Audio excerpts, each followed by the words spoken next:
Welcome back to Ultimate S&S. Hope everyone's having a great day. So what I'm doing out here today is getting some quail manure set up for some compost. And the way you do that, you just add a shovel full of quail manure. It can be fresh. Put it in, fill a 5-gallon bucket full of water, and you want to let that sit for at least 24 hours. I would recommend 48. That's going to allow the nitrogen and stuff to stabilize so it doesn't burn your plants. So this front side of the garden over here, I've been adding fertilizer and stuff to. It's looking really well. I haven't put much back this way, so that's where all this other compost is going to go. As you can see, I mean, stuff is growing. It just doesn't quite have that edge to it. And looking at some of the leaves on the corn, it's kind of starting to look like it's got a little yellow tint to it.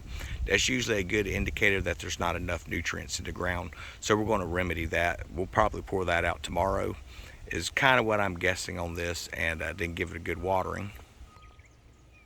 I think it's important that people remember whenever you're doing any kind of sustainability project, whether it's gardening or like the quail back here, the chickens out back, honeybees and things like that, they are going to require some sort of attention at some point. So don't start a project if you're not intending to go all the way through with it, because it's just going to discourage you later. When you do a garden, like I say, it's not hard work, but it is work.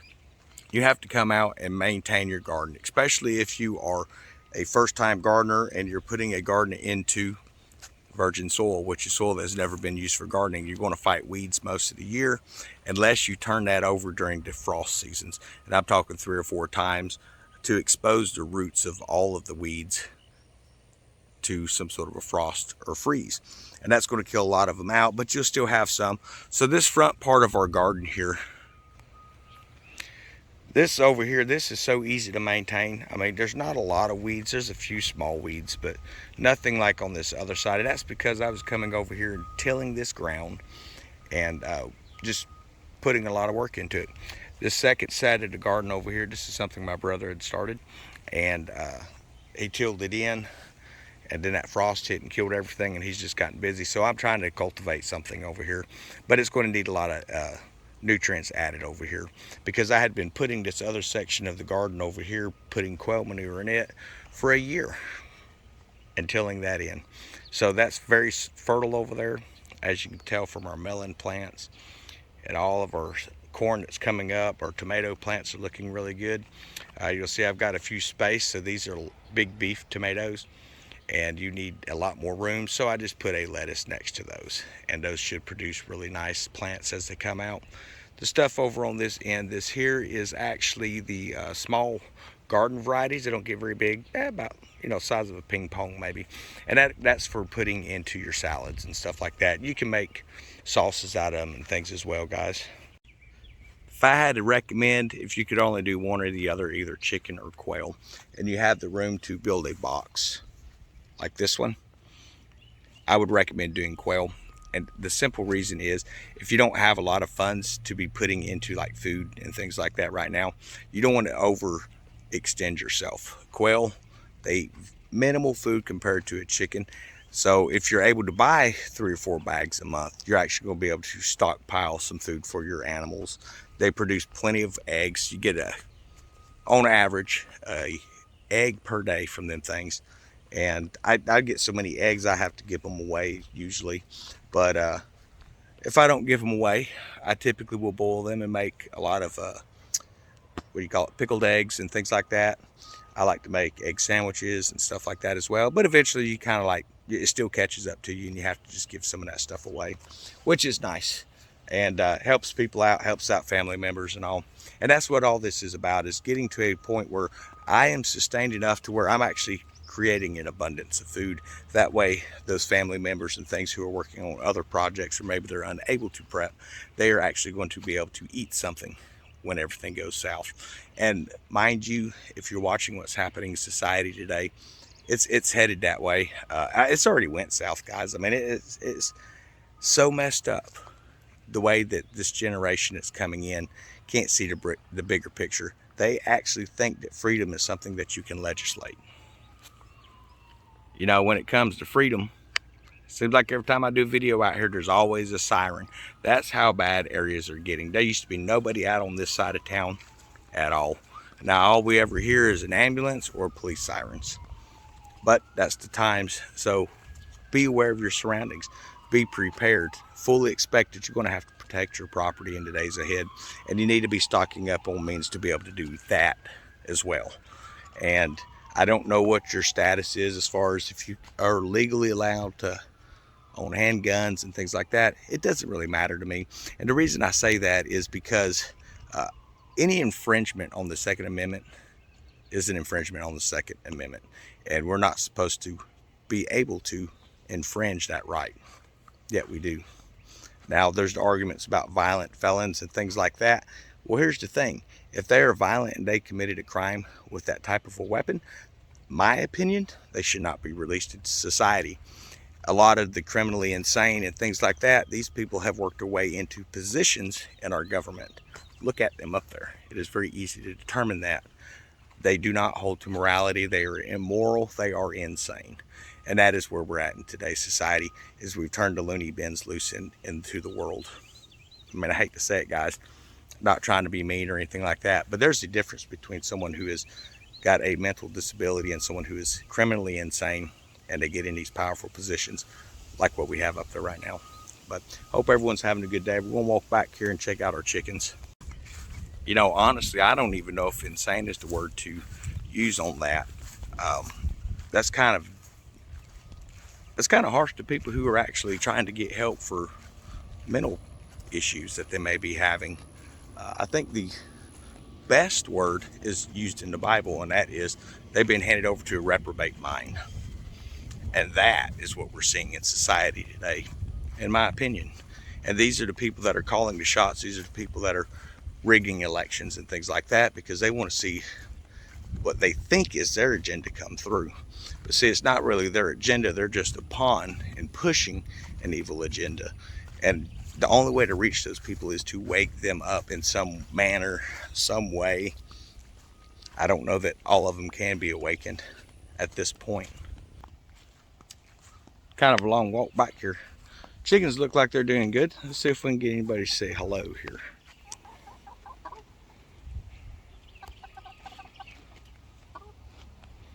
So they're kind of hanging back. The small ones that have been put in here, they more or less stick to themselves. And I'm betting they're probably up in the coop back here. Yep, I see them up on the top of the roost. But hey, that's just the way it is sometimes, guys. You know, eventually the flocks will merge together, but that takes some time. That's why you have to keep an eye on them, especially when you first move them out. But continue to check on them throughout the week, every day. So, I want to show something back here. This is what you call bearding. And it happens back here by the hive sometimes. So I have finally discovered why I think that is. Because there's a lot of, you know, hypothesis of why they do that, but no one seems to really know. So I could be completely wrong. But what I've noticed is when I see eggs laid, you can calculate how long before that egg actually turns to a larva and hatches out into a bee. And every time it's within a day or two of the estimated hatch dates, a lot of the bees come out onto the front. And I think what they're doing is they're coming out clearing parts of the frames. The nurse bees are having them come out, clear part of the frame, so those bees can hatch unencumbered. I could be wrong, but that's what makes sense to me. That's kind of what I've looked at with these guys. So I have been into the hives before. I try not to go in it when they're bearding because they are stressed at that point. But I have went into it once, and every frame that was hatching out, it had nurse bees on it, but nothing else. And I think that they run a lot of those worker bees out of the hive is what they're doing. I could be wrong, but it's as good as idea as anything else anyone has given. So, but I just kind of wanted to walk out here, check some things out. Figured I'd take everybody along for the tour and talk just a little bit about what we're seeing. I think it's important, no matter what your religious view, your political view, whatever your worldview is, you can look around and you can see that there is a serious issue, not just in this country, but in the world. Track it back to when the issues began, and you will see clearly that when sin began its celebration on the stage, that is when we started having our problems. And it has encouraged our children to follow that, who then encouraged their children to follow that. And that's where we're at today in society. So we can see and we know that any country, any society that stands celebrating sin is going to fall. So whether you call sin just what's wrong, what's immoral, it doesn't matter. It's what it is. Lawlessness is sin. So we need to understand that there's coming a time where society will not have a place for people like us. And that is why it's important that, one, you learn how to be self-sufficient. Two, you work on trying to find you some prepping communities. Three, get you some skill sets as far as, whether it's gardening or whatever, some way you can contribute to a group. Because at some point, there's going to be two different types of societies, just as there was back before 70 ADs when Rome destroyed Jerusalem. There was multiple societies. You had your Christian societies, you had your Jewish societies, and there was infighting with that. And they finally had gotten tired of all of the resources they were having to put in to stop that fighting, that they just destroyed the temple and scattered everybody. And that's where we're at.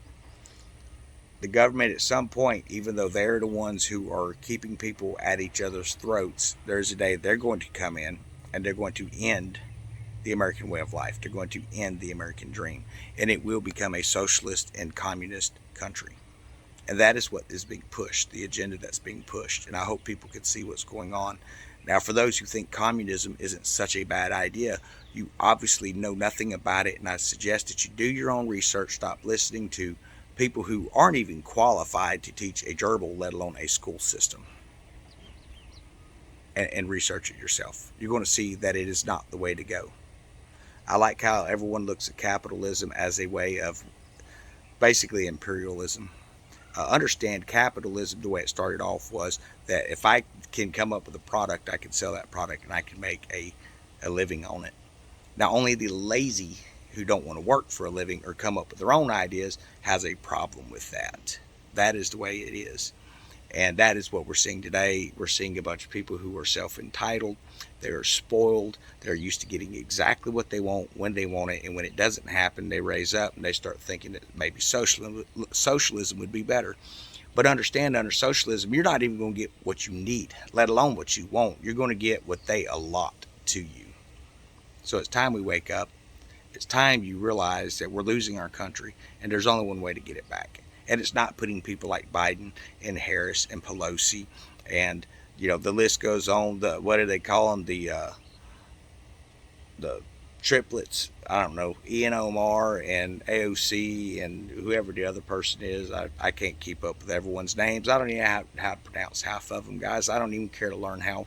They need to be off the world stage. They need to be off the international stage. They should not even be on the county level running anything.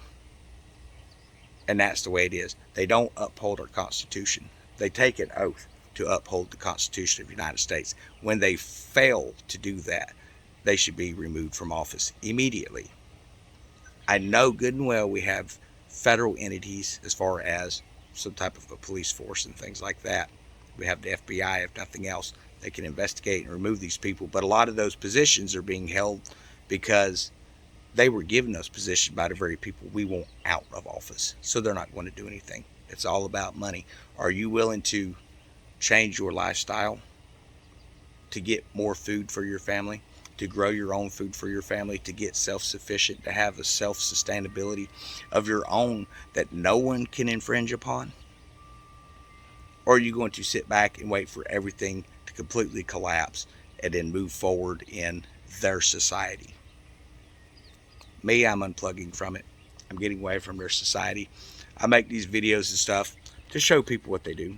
As you can see, my videos never make a lot of views. My videos never gain a lot of traction and stuff. And that's not why I make them. I made them simply because I started talking this stuff, because I needed to know that there was more people out there who are like-minded. Because I knew there's no way I was the only person in the world who felt like this. And it seems like we're building a pretty good population. And for all the views and the thumbs up stuff, guys, thank you so much. For those who donate to live streams, understand I never intended to do a live stream for that purpose, but it is appreciated and it helps. that stuff goes toward quail feed, it goes toward chicken feed, it goes to other projects I'm wanting to start, it goes to getting different types of things for the garden and stuff like that as well. So they will be put into good use in time as tools. It is not the primary desire of it, and that's what we need to start viewing money as. Is it is a tool. It should not be the end all of life where you have to get it and you work to the point of death to achieve it. That's not what life is. We're not living life, we're working for other people to make them rich. You're an industrialized civilization of slaves.